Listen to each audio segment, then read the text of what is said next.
अस्सलाम वालेकुम। मेरी तरफ से आप सबको सलाम। उम्मीद है कि आप लोग सब खैरियत से होंगे। दोस्तों दुआ में याद कीजिए। दोस्तों आज 4 सितंबर और 2025 है। अब बात करते हैं पाकिस्तान स्टॉक एक्सचेंज का। दोस्तों आज KC 100 इंडेक्स ने 463 पॉइंट पॉजिटिव किए, ऊपर गया और उसने जो क्लोजिंग की 1,52,665 पे। दोस्तों मेरे चैनल को सब्सक्राइब कीजिए और बेल आइकन को ऑन कीजिए ताकि जो मैं वीडियो अपलोड करता हूँ वो आप तक पहुँचे। दोस्तों अब बात करते हैं पाकिस्तान में जो स्टॉक थे उनमें कौन से स्टॉक ऊपर गए हैं और कौन से स्टॉक नीचे गए हैं। दोस्तों सबसे पहले हम बात करते हैं माड़ी पेट्रोलियम। दोस्तों आज माड़ी पेट्रोलियम ने तकरीबन 6 रुपया वो ऊपर गया और उसने जो क्लोजिंग की 652 पे। दोस्तों आज माड़ी पेट्रोलियम तकरीबन 6 रुपया ऊपर गया। कल की जो प्राइस थी आज उसने क्लोजिंग 6 रुपया ऊपर किया। दोस्तों उसके बाद हम बात करते हैं कि DGKC। दोस्तों DGKC आज 5 रुपया ऊपर गया और DGKC ने जो आज क्लोजिंग की 215 रुपया। और उसकी जो कल की जो प्राइस थी, समझो कि कल की जो प्राइस उसकी थी क्लोजिंग, आज वो 5 रुपया यानी 92 पैसे ऊपर गया। दोस्तों मैं आप लोगों को एक बात बताना चाहता हूँ, पाकिस्तान स्टॉक एक्सचेंज और जो ट्रेडिंग करते हैं तो उनको मैं एक ख़ास बात बताना चाहता हूँ। दोस्तों अब मैं आपको एक मिसाल देके समझाऊं या ऐसे ही समझाऊं। दोस्तों क्या होता है कि जो स्टॉक ऊपर जाते हैं और उनमें आप लोगों को, जैसे मैं आपको बताऊं, DGKC है, लकी है। आप नोट करो कि ये स्टॉक डेली बेस के ऊपर ऊपर जाते हैं। मतलब मैं आपको ऐसे समझा रहा हूँ कि आज फ़र्ज़ करो कोई स्टॉक 10 रुपया या 20 रुपया ऊपर गया तो दूसरे दिन वो ऊपर नहीं जाता है, 2-3 रुपया वो सुर्ख होता है। तो क्या होता है, जो पहले दिन वो 20 रुपया ऊपर जाता है और दूसरे दिन वो 2-3 रुपये नीचे जाता है। उसके बाद फिर वो अगला या तीसरा दिन फिर वो 4-5 रुपया ऊपर जाता है। तो आप हिसाब करोगे कि इसका जो प्राइस होता है एक वीक का यानी एक हफ्ते का, तो उसका जो प्राइस यानी ऊपर जा रहा है। तो आप लोग अब DGKC को देखो कि पहले उसकी जो प्राइस थी, कैप हुआ था 100 तकरीबन 7 पे। तो अब देखो कि 2 दिन हो गए हैं तकरीबन या 3 दिन हो गए हैं। अब एक 200 यानी 207 पे वो कैप हो गया था अब 2 दिन पहले। अब देखो कि उसकी जो प्राइस है 215 पे क्लोज हुआ। दोस्तों अब ये स्टॉक मैं आपको बता रहा हूँ कि ये लगता है कि ये कहाँ जाके रुकेंगे। अभी तो इनकी जो प्राइस है बहुत हाई हो गया है। दोस्तों उसके बाद मैं आपको लकी भी बता रहा हूँ।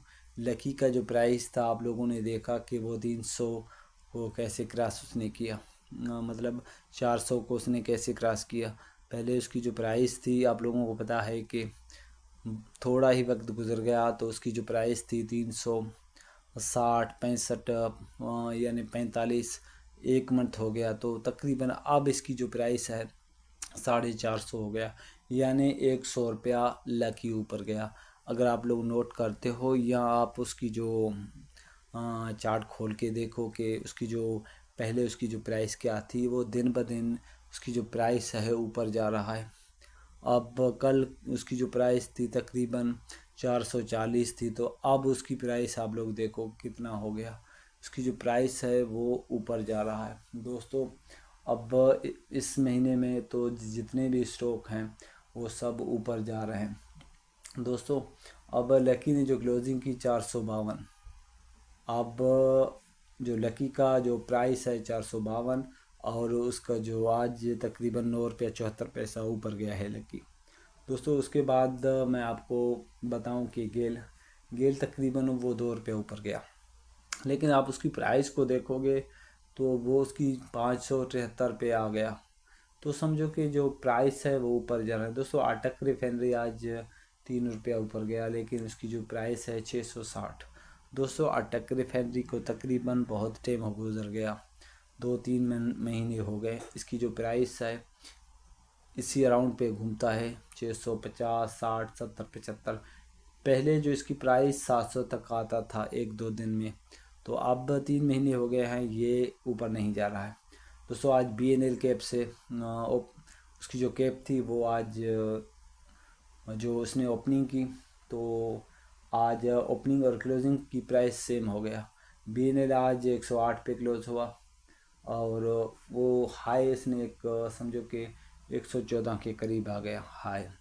लो इसने 106-7 के में आके इसने लो किया BNL। दोस्तों 2-3 दिन पहले BNL की जो प्राइस थी 88 यानी 88 रुपया, अब इसकी जो प्राइस है 108, समझो कि वो 16 रुपया से भी ज़्यादा ऊपर गया है। दोस्तों आज PPL ने तो 180।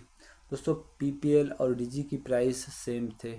अब PPL ने DG को पीछे नहीं छोड़ा, बल्कि DG ने PPL को पीछे छोड़ दिया। दोस्तों उसके बाद आता है नफ़त। दोस्तों नेशनल क्या कहते हैं, ये नेशनल फूड है मेरे ख्याल में। ये आज तकरीबन 2 रुपये नीचे गया। OGDC वो भी 2 रुपया नीचे गया, उसकी 270 प्राइस है और नफ़त का 374 प्राइस है। इसी तरह जो FFC थे वो मेरे ख्याल में आज ऊपर गए हैं, लेकिन पहले FFC ने लकी को छोड़ दिया, अब लकी ने FFC से भी ऊपर चला गया।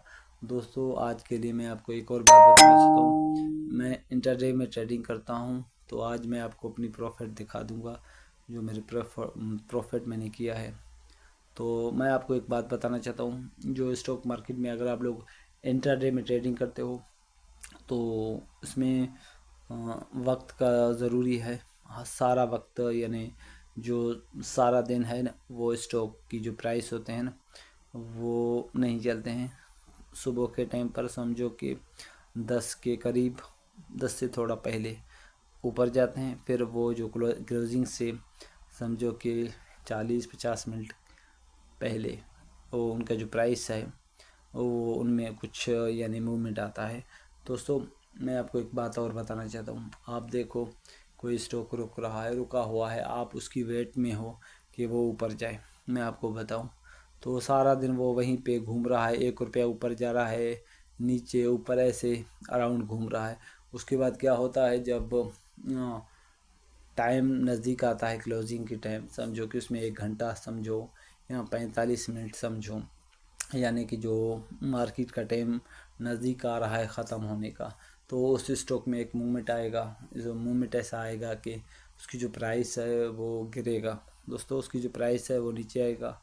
नीचे आने के बाद उसकी जो नीचे इतना आएगा कि समझो कि जो लोगों ने बाई किए हैं पहले, उनको ज़ाहिर है सेल करना पड़ेगा, इसलिए कि वो एक बहुत हद तक नीचे आएगा। जब मैं आपको बताऊं, अगर कोई स्टॉक 100 का है तो वो समझो कि तकरीबन 3 रुपया तो नीचे आएगा। उसके बाद लोग उसे सेल करेंगे। उसके बाद जो लोग उसे सेल करेंगे दोबारा वो सेम प्राइस पे आएगा। दोस्तों स्टॉक मार्केट में अक्सर ऐसा होता है। आप देखो कि जब उसका प्राइस रुका हुआ है तो सब लोग उसे बाय करते हैं, कहते हैं कि अब ऊपर जाए, तो ऐसा नहीं है कि वो ऊपर जाए। अगर ऊपर जाएगा तो समझो कि ऐसा ऊपर नहीं जाएगा, उसको थोड़ा नीचे आना पड़ेगा, मतलब थोड़ा नहीं ज़्यादा। जो लोगों ने पहले सेल किया है वो लाजिम उसको सेल करेंगे, यानी जो लोगों ने पहले बाई किया है लाजिम वो उनको सेल करेंगे, क्योंकि उसकी जो एक मूवमेंट आपको दिखाएगा कि अब ये स्टॉक तो नीचे बहुत जा रहा है। और तो आज आप लोगों ने देखा होगा कि मैं BNL में मैंने देखा कि उसकी जो प्राइस थी 100 मतलब 10 के करीब थी, तो उसने जब गिरना शुरू किया तो 106 तक आ गया। दोस्तों इसी तरह तो मैं आप लोगों को बताता रहता हूँ। दोस्तों मेरे चैनल को सब्सक्राइब कीजिए और बेल आइकन को ऑन कीजिए, ताकि जो मैं वीडियो अपलोड करता हूँ वो आप तक पहुँचे। दोस्तों दुआओं में याद कीजिए। अल्लाह आपका हामी और नासिर हो।